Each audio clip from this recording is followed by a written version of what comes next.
Hello दोस्तों, स्वागत है आप सभी का मेरे इस यूट्यूब चैनल पे जिसका नाम है मिश्रा एजुकेशन, जहाँ पे हम लोग लगातार तैयारी कर रहे हैं जीआईसी लेक्चरर फिजिक्स के लिए। और काफ़ी कुछ हम लोग इसमें कवर कर चुके हैं। आज जो मैंने लोगों से समझ के राय लिया तो लोगों ने बोला कि नहीं, मैकेनिक्स पोर्शन अब स्टार्ट करना चाहिए क्योंकि ये पोर्शन काफ़ी टफ है। कुछ लोगों का मानना था कि हमें मॉडर्न की तरफ बढ़ना चाहिए और कुछ लोग का कहना था कि ऑप्टिक्स की तरफ। तो मेरा ये थोड़ा सा मैं आप लोग को यहाँ पे बताना चाह रहा हूँ कि मैं इस थोड़े थोड़े पोर्शंस दोनों हर तरफ से कवर करूँगा। अब जहाँ तक मैं कोशिश करूँगा कि वीडियो हर रोज आए, पर डे आपको एक वीडियो मिले इस जीआईसी से रिलेटेड। और हर रोज मैं कोशिश करूंगा कि जैसे आज अगर मैकेनिक्स का एक पोर्शन एक वीडियो हम कर रहे हैं तो कल हम एक ऑप्टिक्स का कर लें, फिर अगले दिन मैकेनिक्स ऑप्टिक्स, या हफ्ते में 2 दिन 3 दिन मैकेनिक्स 2 दिन ऑप्टिक्स, या वीडियोस के नंबर्स हम बढ़ा देंगे कि हो सकता है कि आपको एक दिन में 2 वीडियोस मिल जाएं जिसमें आपके सारे प्रॉब्लम्स दूर हो जाएं। तो कुल मिला के आपको यहाँ पे एक कंप्लीट पैकेज मिलेगा जिसके लिए आपको साथ में मेरा यूट्यूब चैनल सब्सक्राइब करना पड़ेगा और वीडियोस को लाइक करना पड़ेगा, और जाके आपको टेलीग्राम में मेरा चैनल फॉलो करना पड़ेगा।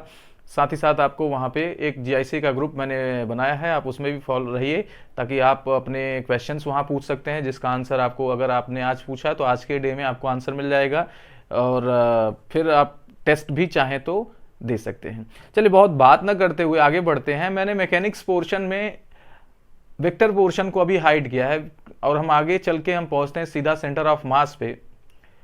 सेंटर ऑफ मास के बाद आपकी कोरियोलिसिस फोर्सेस है, और फिर उसके बाद motion of rigid body, torque, angular momentum, इन सब बारे में डिस्कशन करेंगे। लेकिन आज का जो वीडियो है वो सेंटर ऑफ मास में है, इसके ऊपर आधारित है, यानी द्रव्यमान केंद्र पर। आपने इसको क्लास 11th में पढ़ा होगा, और अगर आप ग्रेजुएशन में भी थोड़ा बहुत सेंटर ऑफ मास का जिक्र आपने देखा होगा, और काफ़ी कुछ हद तक ये आपको, अगर आपने आईआईटी जेईई या नीट की प्रिपरेशन की होगी तो उसके लिए भी आपको काफ़ी क्वेश्चंस मिलते होंगे।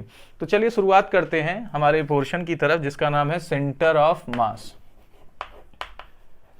तो दोस्तों, सेंटर ऑफ मास होता क्या है? हम लोगों ने 11th में पढ़ा कि अगर किसी ऑब्जेक्ट के मोशन को रिप्रेजेंट कर रहा है, जैसे मान लीजिए कि हमारा एक ऑब्जेक्ट है जो मूव कर रहा है, और वो मूव कर रहा है तो उसका एक ऐसा, मतलब उस पूरे मोशन को अगर हम किसी एक पार्टिकल के मोशन से रिप्रेजेंट कर पाएं तो वो पार्टिकल का जो पोजीशन होगा वो सेंटर ऑफ मास बोला जाएगा। या किसी ऑब्जेक्ट को हम उठाना चाहें, जैसे मान लीजिए मैं इस बुक को उठाना चाह रहा हूं, ठीक है, तो इस बुक को उठाने के लिए मैंने एक ऐसा पॉइंट क्या किया, सेलेक्ट किया कि अगर मैं उसको वहां से उठाऊं तो मैं क्या कर सकता हूं, बड़े आसानी से इस ऑब्जेक्ट को मैं उठा पा रहा हूं। तो एक ऐसा पॉइंट बॉडी के अंदर या बॉडी के बाहर, एक ऐसा पॉइंट जिससे हम क्या कर सकते हैं, बॉडी के मोशन को रिप्रेजेंट कर सकते हैं, उसकी गति को दिखा सकते हैं। बजाय हम सबके ऊपर जाएं, हम उस पार्टिकल के, मतलब उस बॉडी के एक पोजीशन को डिफाइन कर पाएं कि हाँ ये ऐसा पोजीशन है कि अगर हम इससे बात करें तो पूरी बातें क्लियर हो जाएंगी। इसको जरा आप ऐसे भी समझ सकते हैं कि आप मान लीजिए हमारे पास एक क्या है, एक साइकिल की रिंग है, जो साइकिल मूव कर रही है तो साइकिल की रिंग भी मूव कर रही है। जैसे कि आप यहाँ पर देख पा रहे हैं, मान लीजिए हमारे पास क्या है, ये साइकिल की रिंग है, ये कोई इसका पोजीशन ए है। अब ये देखिए इस तरीके से मूव कर रहा है, तो कुछ देर बाद ये कहाँ पहुंचेगा, यहाँ पे पहुंच जाएगा ए पोजीशन। फिर अगर इसको हम थोड़ी देर बाद देखें तो थोड़ी देर बाद मान लीजिए कि ये मूव करके वापस ए पर आ गया, तो ये इसका क्या है, सेंटर है। तो अगर हम इस साइकिल के रिंग के मोशन को समझना चाहें तो यहां पर देख रहे हैं कि 2 तरीके का मोशन हो रहा है। एक तो हमारा रिंग आगे की तरफ बढ़ रहा है जिसे हम लोग ट्रांसलेटरी मोशन या रेखीय गति का नाम दे सकते हैं। दूसरा, ये हमारी जो रिंग है या ये जो हमारी साइकिल में रिंग लगी है वो क्या कर रही है, सर्कुलर मोशन कर रही है जिसे हम रोटेटरी मोशन कह सकते हैं। तो यहाँ ऑब्जेक्ट क्या कर रहा है, एक ट्रांसलेटरी मोशन कर रहा है और रोटेटरी मोशन कर रहा है। तो अगर इनको हम जरा ध्यान से देखें तो हमारा जो रोटेशन है ऑब्जेक्ट का, वो वापस देखिए कि घूम के क्या हो रहा है, अपने ओरिजिनल पोजीशन पे आ जा रहा है। अगर आप साइकिल के रोटेशन में रिंग को आप देखें तो रिंग क्या कर रही है, रोटेट कर रही है। उस रोटेशन में अगर एक पॉइंट आप सेलेक्ट कर ले रहे हैं तो वो कुछ देर बाद अपनी ओरिजिनल पोजीशन से गुजर रहा है, लेकिन आपका ओवरऑल ऑब्जेक्ट क्या हो रहा है, आगे भी तो बढ़ रहा है, तो आगे भी बढ़ गया। तो अगर आप रिंग के ही मोशन को अगर देख रहे हैं तो देख रहे हैं कि एक ही पार्टिकल, एक ही पोजीशन, आप एक पार्टिकल अपने बार बार पोजीशन से जा रहा है। लेकिन अगर हम इसके नेट डिस्प्लेसमेंट की बात करें कि हमारा ऑब्जेक्ट यहां से यहां आ गया, तो उसके लिए हमें जाना होगा किसके ऊपर, हमें जानना होगा यहां से। ये मान लीजिए इसकी पोजीशन x1 थी, अब ये मूव करके हमारी जो सेंटर आ गई वो यहां पर आ गई x2। तो इस रिंग की एक ऐसा पॉइंट जिससे हम क्या कर सकते हैं, इसके मोशन को बता सकते हैं कि पहले ये यहां पे था और ये अब यहां पे है। क्योंकि अगर हम रोटेशनल मोशन की अगर यहाँ पे चर्चा करें या इसके रोटेशन को देखें तो आपको ये दिख रहा है कि यहाँ तो डिस्प्लेसमेंट जीरो होना चाहिए, क्योंकि ऑब्जेक्ट क्या हो रहा है, रोटेट करके फिर उसी पोजीशन पे आ जा रहा है।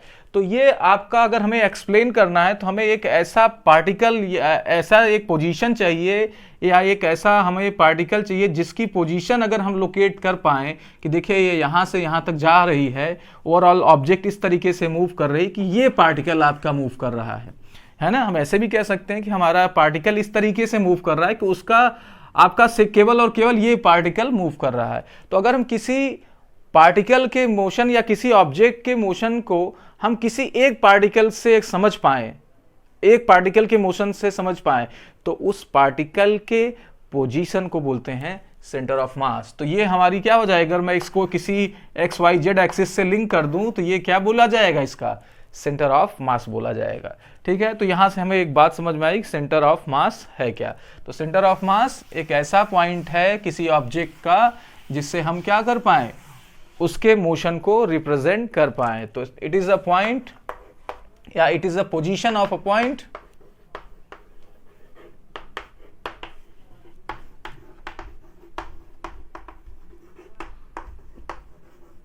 या with the help of which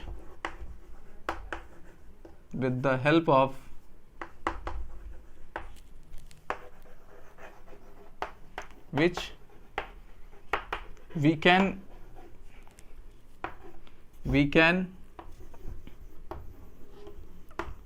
represents its a position of a point, मास कह सकते हैं, point of a body, with the help of which we can represent motion of the object, motion of the body is called center of mass, जिसे हम centre of मास कह सकते हैं। तो इसका डेफिनेशन क्या बन सकता है, हिंदी डेफिनेशन भी लिखना चाहें तो लिख सकते हैं कि किसी वस्तु में एक ऐसा कण जिसके मदद से या जिसके मदद से हम उस वस्तु की गति को अभिलक्षित कर पाएं, वो आपका क्या बोला जाएगा, पॉइंट सेंटर ऑफ मास। ये तो एक मतलब ये आपको एक बिहेवियर आइडिया दे देगा कि हाँ है क्या। फिर आप चाहें तो इसको स्टैंडर्ड डेफिनेशन लिख सकते हैं कि इट इज अ पॉइंट या it is a position of a point, it is a point या पोजीशन ऑफ पॉइंट, जो भी लिखना चाहें, on which all the masses are supposed to be concentrated,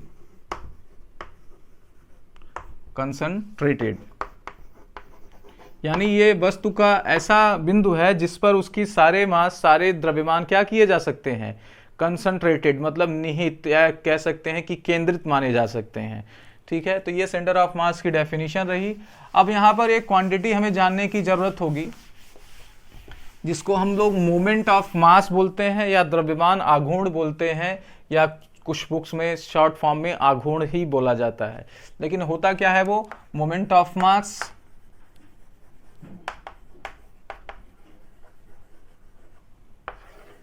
या द्रव्यमान आघूर्ण कह लीजिए।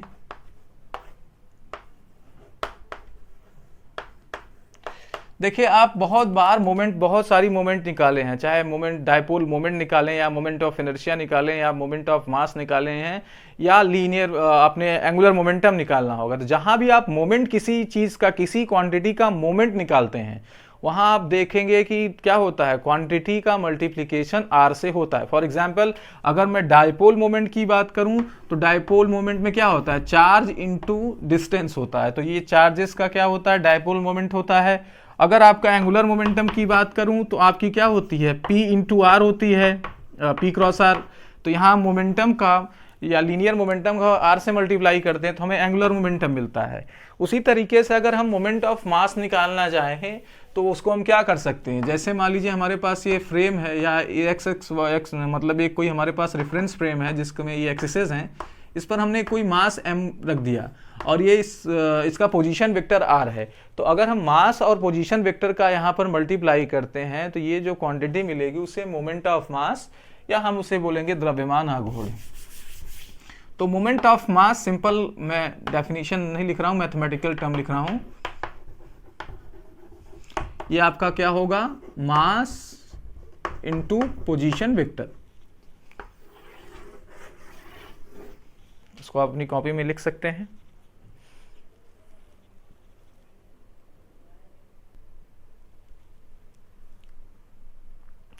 चलिए अब आगे चलते हैं।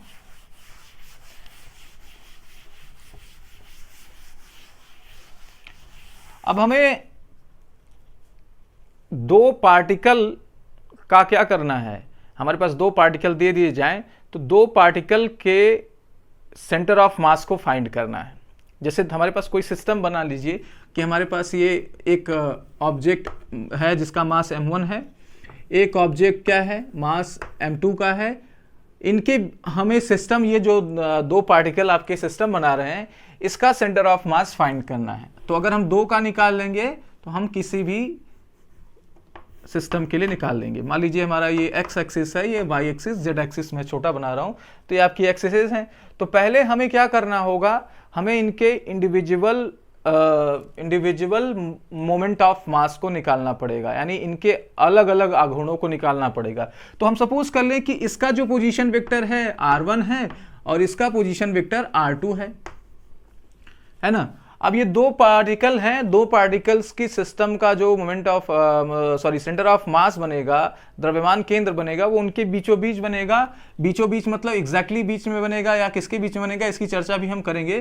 फिलहाल इनके बीच बनेगा, लाइन मिलाने वाली लाइन पर। तो हम सपोज कर लेते हैं कि यहां पर हमारा कोई क्या है, पॉइंट है जिसकी पोजीशन वेक्टर RCM है, क्योंकि हम इसको सेंटर ऑफ मास सपोज कर रहे हैं, है ना। तो ये आपकी सेंटर ऑफ मास है और इसकी पोजीशन वेक्टर RCM हम लोग सपोज कर रहे हैं। तो पहले हम लोग क्या करें, अगर हम इनके मोमेंट ऑफ मास निकालने चाहें तो पहले के लिए क्या हो जाएगा, अभी हम लोगों ने बताया कि मास इनटू पोजीशन वेक्टर, तो m1 r1 हो जाएगा और दूसरे का क्या हो जाएगा, m2 r2। दोनों को ऐड कर दीजिए प्लस और डिवाइड कर दीजिए टोटल मास से, डिवाइड कर दीजिए टोटल मास से। तो ये क्या आ जाएगा आपका सेंटर ऑफ मास, यानी ये एग्जैक्टली पोजीशन वेक्टर देगा किसके, इस पॉइंट का पोजीशन वेक्टर देगा। आप इसे वेक्टर लॉ से भी सॉल्व कर सकते हैं, फिलहाल इसकी जरूरत नहीं है। तो यहां पर एक ध्यान देने वाली बात है कि दो पार्टिकल्स से जो सेंटर ऑफ मास आया वो आया m1 r1 plus m2 r2 upon m1 plus r2। मतलब अगर आपको दो पार्टिकल दिया है तो आपने क्या किया, एक पार्टिकल का मतलब सेलेक्ट किया, उसका मोमेंट ऑफ मास निकाला, दूसरे का निकाला, ऐड करके टोटल मास से डिवाइड कर दिया, तो आपके सिस्टम का क्या आ गया, सेंटर ऑफ मास आ गया। कुछ लोगों के मन में एक दुविधा रहती है या कह सकते हैं कि कंफ्यूजन रहती है कि सेंटर ऑफ मास को वो मास सपोज कर लेते हैं। नहीं, आप इस बात का ध्यान रखेंगे कि सेंटर ऑफ मास मास नहीं है। Center of mass is the position where the motion of the particle या motion of the object can be described. और आप ऐसे कह सकते हैं कि सारा मास वहां पे कंसंट्रेटेड माना जा सकता है। जैसे अभी हम लोगों ने कहा कि रिंग हमारी मूव कर रही है, तो पॉइंट्स एक ऐसा है जो क्या कर रहा है, वो मूव कर रहा है, जिसके हेल्प से हम क्या कर सकते हैं, मोशन को रिप्रेजेंट कर रहे हैं। तो वो पॉइंट का जो पोजीशन होगा किसी रेफरेंस के अकॉर्डिंग, मतलब X axis, Y axis, Z axis के अकॉर्डिंग, वो आपका जो पॉइंट होगा, पोजीशन होगा, वो सेंटर ऑफ मास है, न कि वहाँ पे रखा हो, मतलब वो मास, ठीक है। इसलिए थोड़ा सा इसको ध्यान में देना है, ठीक है। तो अगर हम ये देखना चाहें, इससे हम कंक्लूड करना चाहें, तो m प्लस m2 को हम लोग यहां ले आ दें तो क्या मिलेगा?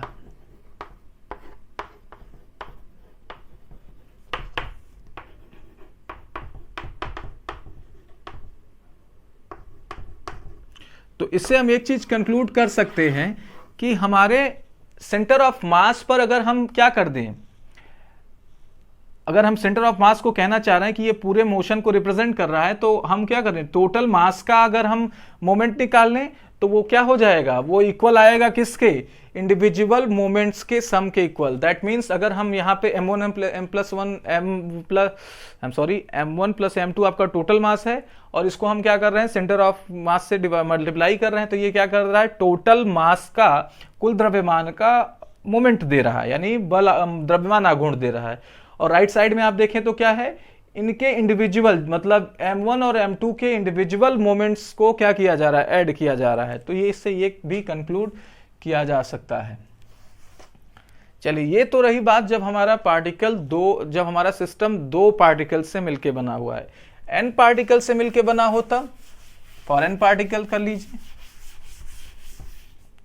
फॉर n पार्टिकल,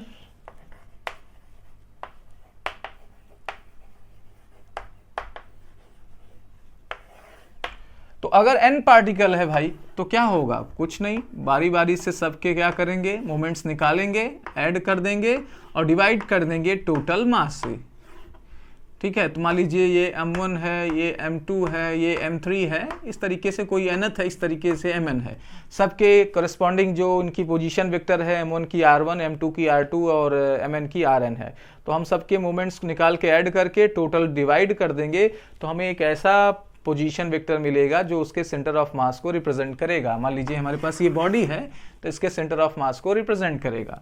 तो RCM फॉर मतलब n पार्टिकल्स का सिस्टम है, तो m1 r1 plus m2 r2 dot dot mn rn divided by m1 plus m2, total mass से डिवाइड करना है, m3 डॉट डॉट mn।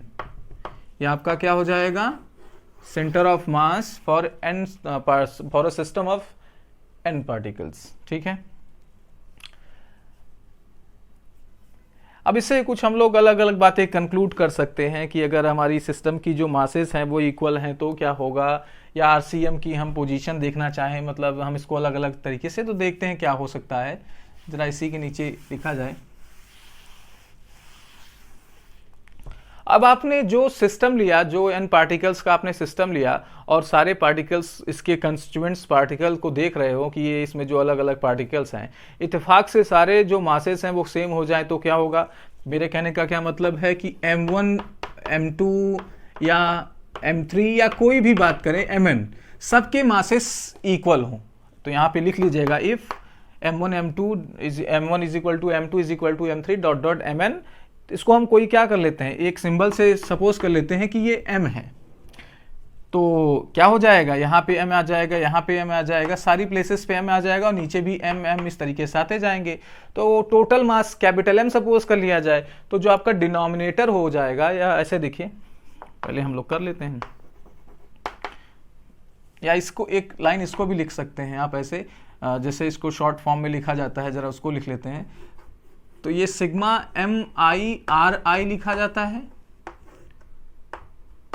और नीचे आपका सिग्मा MI, ये ऐसे भी लिख सकते हैं, जहां सिग्मा आपकी क्या है, एक रनिंग ऑपरेटर है जो समेशन ऑपरेटर है और रन करता रहता है।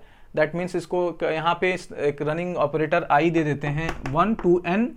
हम जब 1 सपोज करते हैं तो यहाँ पे I की वैल्यू 1 रखेंगे तो m1 r1 देगा। अब समेशन का दूसरा काम क्या होता है, जोड़ना भी होता है, तो दूसरा टर्म आपका m2 r2 इस तरीके से चलता जाएगा। आप इसको पढ़ चुके होंगे, कोई नई चीज़ नहीं है। तब के केस में मैं बात कर रहा हूँ, तो अगर आप इसमें करते हैं तो क्या मिलेगा, m r1 plus m2 r2, m2 तो नहीं r2 रहेगा, डॉट डॉट m rn। नीचे आ जाइए, नीचे आपको क्या मिलने वाला है, सब जगह m plus M dot dot n times आपका m हो जाएगा। तो अगर सबको ऐड कर दिया जाए तो क्या होगा, यहाँ पे आपको n टाइम्स m मिल जाएगा और ऊपर m कॉमन मिल जाएगा। तो RCM आपका क्या हो जाएगा, ऊपर आपका m कॉमन हो जाएगा, ब्रैकेट में आपके पास R1 plus R2 dot dot Rn। नीचे आपका क्या मिलने वाला है, क्योंकि आपके n टाइम्स आपका m ऐड किया जा रहा है तो ये m कैंसिल हो जाएगा। हमारे पास जो सेंटर ऑफ मास का यहाँ पे फॉर्मूला बचेगा वो simple R1 plus R2 dot dot Rn upon n हो जाएगा। तो ये आपका क्या हो गया, R1 plus R2 dot dot Rn upon n। तब की केस में जब हमारा सिस्टम ऐसे पार्टिकल से मिलकर बना हो जिसमें सारे मासेस क्या हो, उनके सेम हो।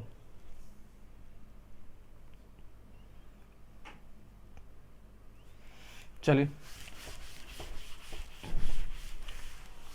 तो ये इसमें एक थोड़ा एक खासियत ये होगी कि ऐसे केस में हमारा जो पार्टिकल होगा, मेरा कहने का ये मतलब है कि जो n पार्टिकल्स आपने सपोज किए और सबके मासेस इक्वल सपोज कर लीजिए, तो अगर इक्वल सपोज कर लेंगे तो ऐसे में जो सेंटर ऑफ मास आएगा वो बॉडी के geometrical centre of mass, geometrical centre पे आएगा। ज्योमेट्रिकल सेंटर क्या होता है, जैसे आपके पास ट्रायंगल है, मान लीजिए ट्रायंगल है, तो ट्रायंगल की जो सेंटर होगी, या स्क्वायर है, स्क्वायर की सेंटर होगी, या स्फीयर है तो स्फीयर की सेंटर होगी। एक इसके शेप की वजह से सेंटर होगी, मतलब इसके शेप एंड साइज की वजह से सेंटर होगी, उसको ज्योमेट्रिकल सेंटर बोलते हैं। तो अगर आपने क्या किया, मासेस को इक्वल सपोज कर लिया, पार्टिकल्स जो हैं आपके किसी सिस्टम के वो अगर इक्वल हैं, तब अगर सेंटर ऑफ मास देखेंगे तो हमें पता लगेगा कि वो बॉडी के सेंटर ऑफ मास और बॉडी के जियोमेट्रिकल सेंटर दोनों क्या होंगे, कोइंसाइड करेंगे, यानी एक ही पॉइंट पर लाई करेंगे। तो इसको जरा नीचे लिख लेंगे, जहां आपने लिखा है उसी के नीचे कि in this case center of mass Cm lies over the geometrical center।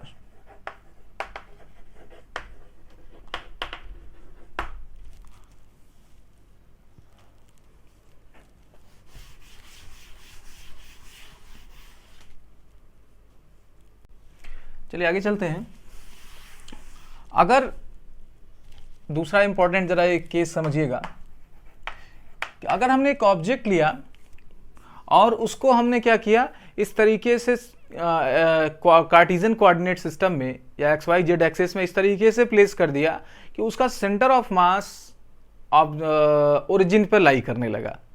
यानी हम क्या कहना चाह रहे हैं कि RCM यानी ऑब्जेक्ट का सेंटर ऑफ मास कहां पे आ जाए, ओरिजिन पे आ जाए। CM यानी centre of mass is at origin।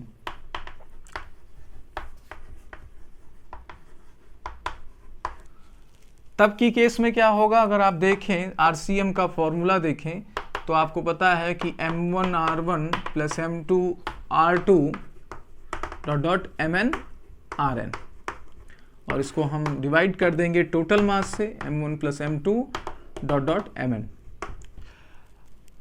है ना। तो आप RCM को इस केस में क्या मान रहे हो, जीरो मान रहे हो, तो जीरो मान लोगे तो यहां से इसको मल्टीप्लाई कर दोगे, जीरो हो जाएगा।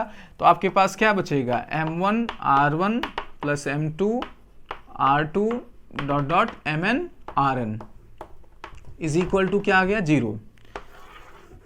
ये है क्या, ये आपका M1R1 क्या है, पार्टिकल 1 का मोमेंट, M2R2 क्या है, पार्टिकल M2R2 यानी पार्टिकल 2 का मोमेंट, इसी तरीके से MnRn यानी nth पार्टिकल का मोमेंट। और ये सबका क्या कर रहे हो, चूंकि ये वेक्टर क्वांटिटी रिप्रेजेंट कर रहे हैं तो सबका ये वेक्टर सम दे रहा है, तो वेक्टर सम क्या आ रहा है, जीरो आ रहा है। यानी इससे हम क्या कंक्लूड कर सकते हैं कि अगर हमारा सेंटर ऑफ मास जीरो है, यहाँ तो खैर जीरो सपोज किया है, लेकिन अगर जीरो नहीं भी है तो क्या है कि सब मोमेंट्स, ऑल द मोमेंट्स, ठीक है, vector sum of all the moments is always zero about centre of mass.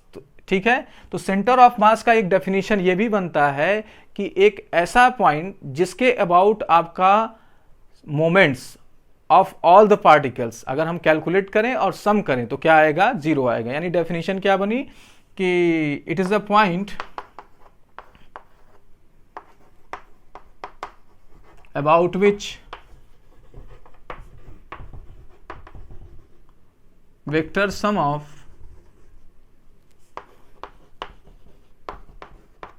all moments is 0। ठीक है, तो ये ऐसा बिंदु है जिसके सापेक्ष या जिसके लिए सभी द्रव्यमान आघूर्णों का सदिश योग शून्य होता है। ये इसका हिंदी डेफिनेशन है, जो इस हिंदी मीडियम फॉलो कर रहे हैं वो इसको लिख सकते हैं। चलिए आप अपनी कॉपी में लिखिए, हम आप लोग आगे चलते हैं।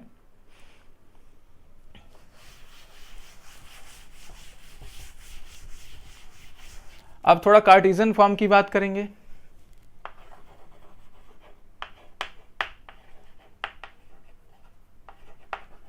कार्टेशियन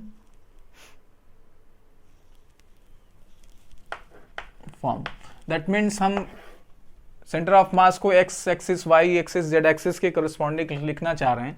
तो हमने जो अभी लिखा आरसीएम, सपोज कर लो आरसीएम का हमारा जो कोऑर्डिनेट है वो है एक्ससीएम, वाईसीएम, जेडसीएम।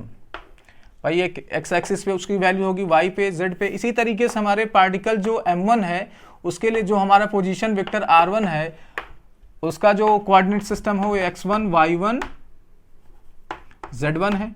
अब आपको पैटर्न समझ में आने लगा कि अगर m2 है और उसका जो पोजीशन वेक्टर r2 है उसकी आप जो कोऑर्डिनेट है वो इस तरीके से सपोज कर लीजिए। और nth के लिए, mn के लिए हमारे पास पोजीशन वेक्टर rn है और उसका जो कोऑर्डिनेट है वो है हमारा xn, yn, zn। तब अगर हम इसको क्या करें, अपने जो इक्वेशन में लिखना चाहें तो कैसे लिखेंगे, इसको आप अपनी कॉपी में लिख लीजिएगा। तो मैं आगे चलता हूं। हमारा जो ये फॉर्मूला आया था RCM, वो क्या आया था, m1 r1 plus m2 r2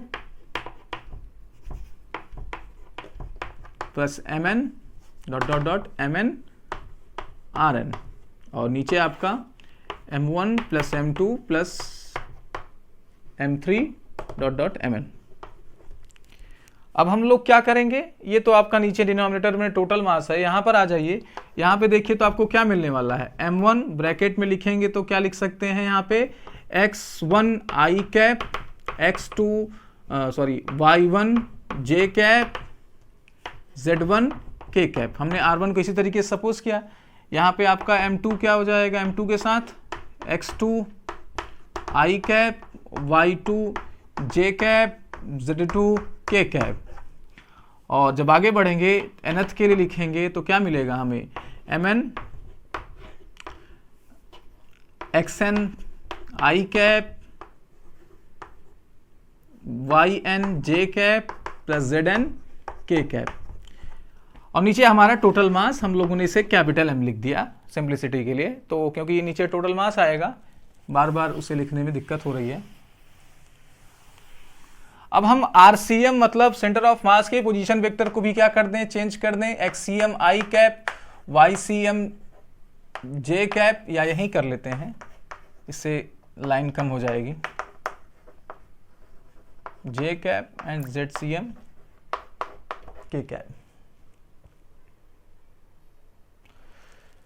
तो देखिए अगर हम कंपेयर करना चाहें, कंपेयर कैसे करेंगे, जैसे यहाँ पर देखिए आई कैप और वाई कैप और आई कैप, जे कैप और के कैप के कोफिशिएंट्स यानी गुणक को हम क्या करेंगे, कंपेयर करेंगे। तो इस तरफ आइए, देखिए आपके पास यहाँ पे क्या मिलेगा, आई के लिए m1 x1 आई कैप, यहाँ आपको क्या मिल रहा है m2 x2 आई कैप, यहाँ पर आपको आगे मिलके चल के मिल रहा है mn xn आई कैप। यानी हर एक टर्म में आपको आई कैप का मल्टीप्लिकेशन मिल रहा है और नीचे डिनोमिनेटर तो m आ जाएगा। तो अगर हम कंपेयर करें आई कैप के लिए कंपेयर करें तो XCM आपको कितना मिलने वाला है भाई, आपको ये मिलने वाला है कि m1 x1, यहाँ से क्या मिलने वाला है m2 x2, फिर आप इसी तरीके से जाएंगे nth के लिए आपको क्या मिल जाएगा mn xn, और डिवाइड कर देंगे टोटल मास से, तो ये आपका x कोऑर्डिनेट दे देगा। इसी तरीके से अगर हम क्या करें, y के लिए निकालना चाहें तो इसी पैटर्न पे निकालेंगे और इसी पैटर्न पे z के लिए भी निकाल लेंगे, m1 y1 plus m2 y2 dot dot mn yn, और यहाँ पे डिवाइडेड बाय m, ये आपके सेकेंड कोऑर्डिनेट y को देगा।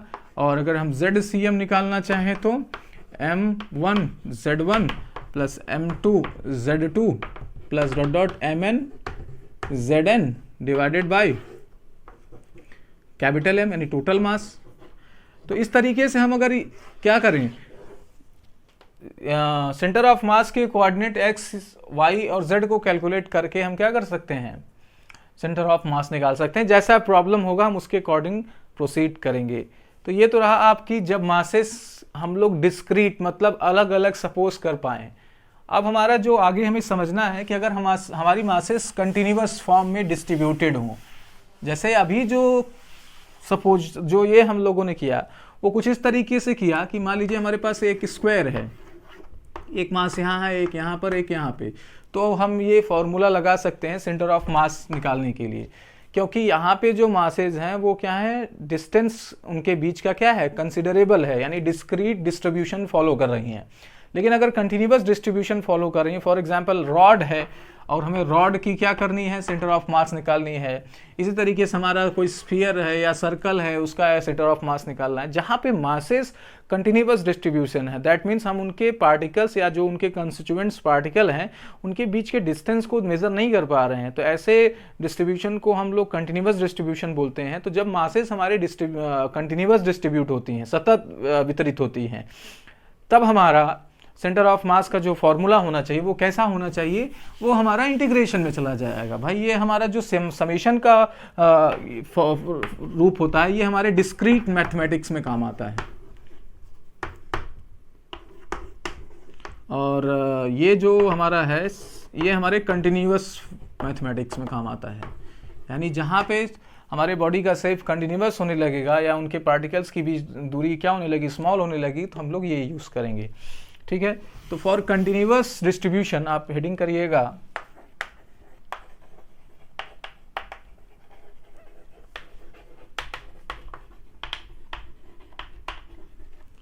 तो कंटिन्यूअस डिस्ट्रीब्यूशन के लिए क्या होने वाला है, हमारा जो फॉर्मूला हो जाएगा वो XCM, यहां पर आपको मतलब centre of mass about x axis कर सकते हैं, x axis about x axis, वो क्या आ जाएगा XDM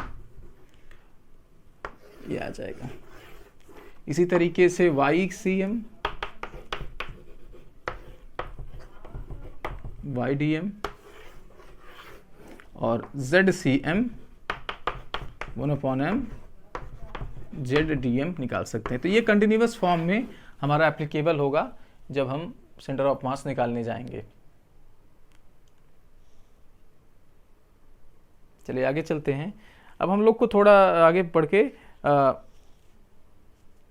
सेंटर ऑफ मास की वेलोसिटी निकालनी है, एक्सेलरेशन निकालना है, फोर्स निकालना है और लीनियर मोमेंटम, ये 3-4 चीज़ें हमें निकालनी हैं।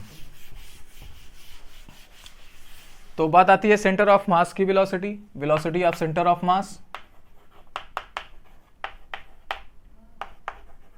द्रव्यमान केंद्र का वेग। उससे पहले ये बताना चाह रहा हूं कि dr/dt यानी पोजीशन का टाइम डेरिवेटिव वेलोसिटी बताता है, और अगर उसका 2 टाइम्स डेरिवेटिव ले लेते हैं दैट इज d2r/d2², तो वो एक्सेलरेशन बताता है। ये बात आपको लर्न होना चाहिए। मैं आपको लिए यहाँ एक टास्क को छोड़ रहा हूँ कि अगर हमने पोजीशन को एक बार टाइम से डिफरेंशिएट किया तो वेलोसिटी मिला, 2 बार डिफरेंशिएट किया तो क्या मिला, एक्सेलरेशन मिला। What is going to be if you differentiate it 3 times, then what should be the quantity, think about it and discussion करिएगा आप हमारे ग्रुप में, तो मैं आपको वहाँ पे बताऊँगा। खैर पहले हम आते हैं वेलोसिटी ऑफ सेंटर ऑफ मास की। तो हम अगर सेंटर ऑफ मास देख रहे हैं कि हमारा जो फॉर्मूला है वो क्या है, m1r1 plus m2r2 dot dot mn/rn, और यहां पे आपका ये डॉट डॉट mn हो गया।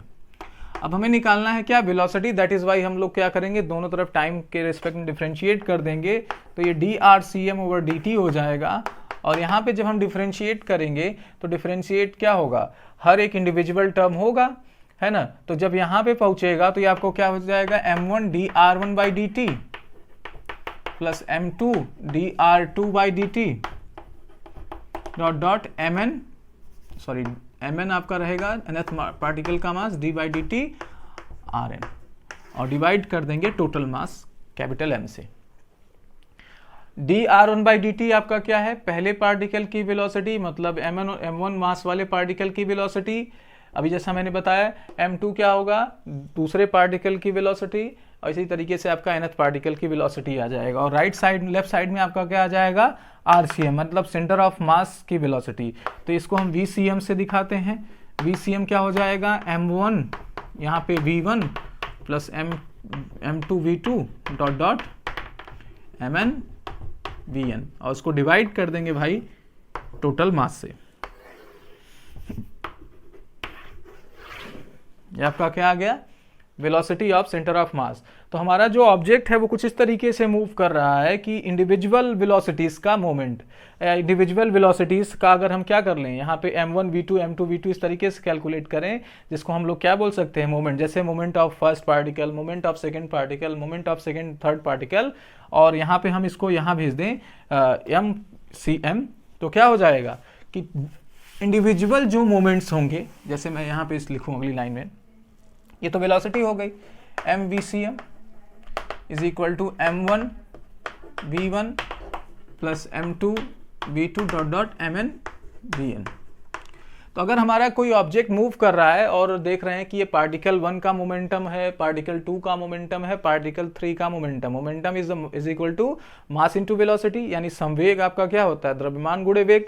तो ये पार्टिकल 1 की मोमेंटम, पार्टिकल 2 की मोमेंटम, पार्टिकल 3 की मोमेंटम, सबका अगर वेक्टर सम कर दें तो किसके इक्वल आ जा रहा है, आप देख सकते हैं कि सेंटर ऑफ मास के मोमेंटम के इक्वल आ जा रहा है। इसीलिए तो हम लोग कह रहे थे कि हम पूरे पार्टिकल बॉडी के मोशन को हम क्या कर सकते हैं, किसी एक पार्टिकल से डिस्क्राइब कर सकते हैं, या किसी एक पार्टिकल के मोशन को डिस्क्राइब करके कर सकते हैं, और वो पार्टिकल आपका क्या होना चाहिए, सेंटर ऑफ मास। तो PCM इज इक्वल टू, इसको हम एक नया रिजल्ट दे सकते हैं, P1 P2 P3 dot dot Pn।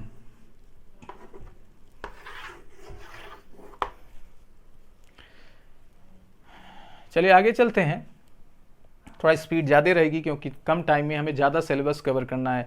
बाकी यूट्यूब चैनल की तरह नहीं शोर मचाना, गाइस लाइक कर दीजिए, गाइस ये कर दीजिए, गाइस वो कर दीजिए, गाइस आपको यहाँ मिलेगा वो मिलेगा, नहीं। मेरे चैनल में आपको एक कांस्टेंट फ्लो ऑफ स्टडी मिलेगा, और मैं कोशिश करूंगा कि आपके कम डेटा में आपको ज़्यादा नॉलेज मिले। ये नौटंकी मुझे पसंद नहीं, ना मैंने कभी इस तरीके के चैनल को मतलब प्रोत्साहित भी किया। अगर आप ज्ञान दे रहे हैं तो आप बहुत अच्छे हैं, और अगर आप ज्ञान नहीं दे रहे हैं तो बहुत बेकार हैं। आप 5 रुपए की किताब का ज्ञान बच्चों को में बांट रहे हैं कि ये जोक मार दिए, वो जोक मार दिए। टीचर शुड बी आइडियल, है ना, टू द स्टूडेंट। तो ऐसा नहीं होना चाहिए कि एंटरटेनर टाइप का। इसलिए दैट इज़ वाई आप मेरे चैनल में बहुत ही कम समय में ज़्यादा ज्ञान पाने की कोशिश करेंगे, इसलिए स्पीड भी मेरी तेज़ रहती है। आप चाहें तो स्पीड अपने यूट्यूब के कॉर्नर से जाके घटा बढ़ा भी सकते हैं। अगर आपको स्पीड कम लगती है तो वहाँ से स्पीड बढ़ा सकते हैं, और अगर आपको स्पीड ज़्यादा लग रही है तो आप वही स्पीड कम कर लीजिए। तो आपके कम डेटा में आपको ज़्यादा से ज़्यादा ज्ञान प्राप्त होगा। चलिए आगे चलते हैं। अब हमें जानना है किसके बारे में, एक्सीलरेशन के बारे में। एक्सेलरेशन के बारे में जानना है तो हमें पता है, मैंने आपको भी बताया कि अगर आप क्या करते हैं, पोजीशन को एक बार डिफरेंशिएट करते हैं वेलोसिटी, और पोजीशन को 2 बार डिफरेंशिएट करते हैं तो एक्सेलरेशन। या हम ये बोले कि पोजीशन को डिफरेंशिएट करेंगे तो वेलोसिटी मिलेगा, और वेलोसिटी को अगर डिफरेंशिएट करें तो एक्सेलरेशन मिलेगा। तो अब हमारा इंटरेस्ट है एक्सेलरेशन निकालना है, तो हेडिंग होगा एक्सेलरेशन ऑफ सेंटर ऑफ मास। तो उसके लिए हम क्या करेंगे, ये हमारे पास वेलोसिटी है ही भाई, तो हम इसको क्या कर दें, डिफरेंशिएट कर दें। तो आपके लेफ्ट साइड में क्या मिलेगा, dVCM अपॉन dt। यहां पर फिर से वही बात कि इंडिविजुअल सबको डिफरेंशिएट करेगा हमारा डिफरेंशियल ऑपरेटर, क्योंकि ये डिस्ट्रीब्यूशन लॉ फॉलो करता है ओवर द एडिशन।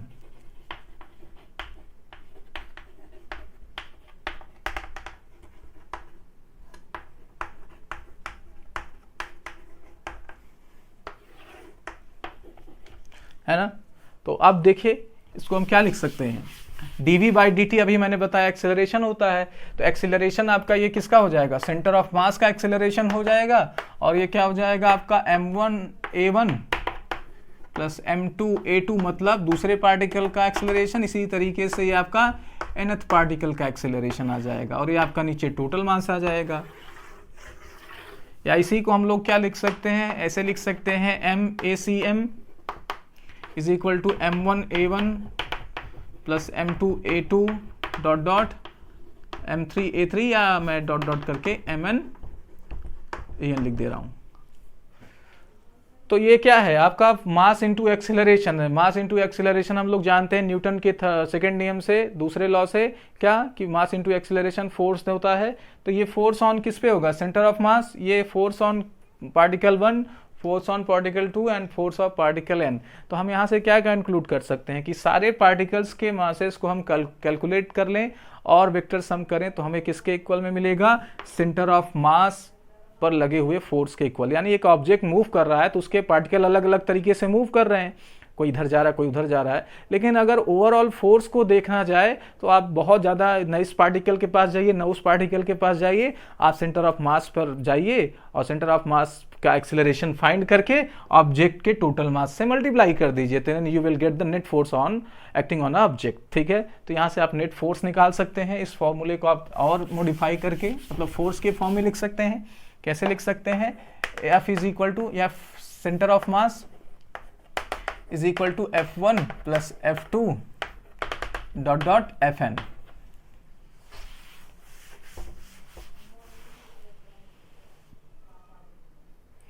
अब एक चीज यहाँ पे लास्ट में ये बच रहा है कि हमको चेक करना है कि सेंटर ऑफ मास के लिए न्यूटन्स लॉ का जो रूल है वो वैलिड करता है कि नहीं। तो चलिए इसको ऐसे मार्क कर लीजिए कि न्यूटन्स या हेडिंग कर लीजिए कि Newton's laws of motion for centre of mass. वो क्या है जरा देखिए, अगर हम मोमेंटम की बात करें, आपने मोमेंटम दिखा होगा कि मोमेंटम क्या होता है, मास इनटू वेलोसिटी। और इसी के लिए हमारे न्यूटन साहब ने सेकंड अपना लॉ में क्या किया, सेकंड लॉ में दिया कि dp बाई dt आपका क्या होता है, फोर्स देता है या फोर्स के प्रोपोर्शनल होता है। तो क्या यहाँ पे भी उसी तरीके की बात है, तो बिल्कुल होनी चाहिए, है ना। चलिए देखते हैं कैसे होता है। तो अगर हम पार्टिकल के मतलब ऑब्जेक्ट के पूरे मोमेंटम को देखना चाहें तो हम ये कर सकते हैं कि उसके टोटल मास को सेंटर ऑफ मास की वेलोसिटी से मल्टीप्लाई कर दें, और जब हम इसे डिफरेंशिएट करेंगे तो dp बाई dt क्या मिल जाएगा, m dvcm dt। अब ये क्या है आपका acceleration of center of mass है। Acceleration of center of mass जब हम इससे मल्टीप्लाई करेंगे तो हमें क्या मिलेगा, dp बाई dt हमें क्या मिल जाएगा, m इंटू acm एक्सेलरेशन मिलेगा ना भाई। अब ये है क्या, ये आपका एक्सटर्नल फोर्स है जो सेंटर ऑफ मास पे काम कर रहा है, यानी dp बाई dt हमारा क्या हो जाएगा, time rate of change of linear momentum external force के इक्वल हो जाएगा। यही तो हमारा क्या है, न्यूटन का थर्ड लॉ है। तो यहाँ पे न्यूटन का थर्ड लॉ क्या होता है, वैलिड होता है। दूसरा हम ये कह सकते हैं कि अगर हमारा f एक्सटर्नल 0 हो, f एक्सटर्नल 0 होने पर क्या होगा, यहीं पर आप देखिए अगर आपका ये 0 हो गया तो dp बाई dt 0 हो जाएगा। और किसी क्वांटिटी का डिफरेंशिएशन 0 है तो इसका मतलब वो क्या है, वो क्वांटिटी क्या है, कांस्टेंट है, टाइम के अबाउट कांस्टेंट है। इसे आप ऐसे भी लिख सकते हैं कि p1 plus p2 plus p3 dot dot pn, यानी पार्टिकल सिस्टम के इंडिविजुअल पार्टिकल का अगर हम क्या करें, मोमेंटम कैलकुलेट करके ऐड कर दें तो यहाँ पर आपको वैल्यू क्या मिलेगी, 0 मिलेगी। तो ये रही सेंटर ऑफ मास से रिलेटेड कुछ खास बातें। इससे ज़्यादा आपको अगर पूछता है तो इन्हीं चीज़ों का थोड़ा तोड़ मरोड़ के नया निकाल के पूछा जाता है। तो इन द लास्ट हमें बस एक चीज़ और जानना है कि हमारा सेंटर ऑफ मास सिस्टम के अंदर भी रह सकता है, सिस्टम के बाहर रह सकता है। ये डिपेंड करता है शेप पर। फॉर एग्जांपल जैसे हमारे पास ये सी शेप एक ऑब्जेक्ट है, इसका सेंटर ऑफ मास बाहर होता है। अगर हमारा स्क्वायर शेप बॉडी है या क्यूब शेप बॉडी है तो इसके अंदर हो सकता है। तो सेंटर ऑफ मास सिस्टम के अंदर और सिस्टम के बाहर दोनों जगह लाई कर सकता है। ठीक है, तो हम इस पे क्वेश्चन अपने ग्रुप में कुछ शेयर करेंगे जिसे आप देख के क्या कर सकते हैं, अपने कॉन्फिडेंस को बिल्डअप कर सकते हैं। ओके बच्चे, चलिए आज के लिए इतना रखते हैं और उम्मीद करता हूँ आपको वीडियो पसंद आई। अगर पसंद आई तो प्लीज़ वीडियो को लाइक करिए, क्योंकि बहुत मेहनत से वीडियो हम बनाते हैं। बहुत कंडीशंस हमारे लिए विपरीत हैं। कोरोना काल में हमारे जितने भी काम धंधे थे सब बंद हो चुके हैं और कोई भी इनकम का सोर्स नहीं, और यूट्यूब से भी अभी कोई इनकम है नहीं। तो अगर मैं आप वीडियोस देख रहे हैं और हमारी मेहनत को आप से कुछ भी आपको लाभ हो रहा है तो प्लीज़ वीडियो को लाइक करें और ज़्यादा से ज़्यादा लोगों को शेयर करें।